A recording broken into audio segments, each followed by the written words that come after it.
Assalomu alaykum. Ushbu loyiha Ata Xalq banki Zafar Bixem bilan hamkorlikda Toshkent viloyati Bekobod tumani Oltin Vodiy mufiyida joylashgan 488-540 sonli konturlarda amalga oshirilmoqda. Bu yerda karam ekini ekilgan. Jami yer maydoni 11,63 gektar. Uzunligi 388 metr, eni 300 metrni tashkil etadi. Bu yerdagi ekinlar zamonaviy usullar bilan parvarishlandi.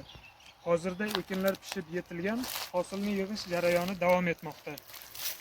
Ekinlarni yetishtirish 90 kun davom etdi. Yetishtirish jarayonida sug'orildi, tabiiy va mineral o'g'itlar bilan oziqlantirildi. Ushbu loyihaga 56 ta dehqon xo'jaliklari biriktirilgan. Har bir dehqon xo'jaliklari uchun o'rtacha 30 sotixdan 15 sotikgacha yer maydoni to'g'ri keladi. Loyihani samarali amalga oshirish uchun lider tadbirkor sifatida Oltin Vodiy Ilg'or dehqonlari kooperativi biriktirilgan.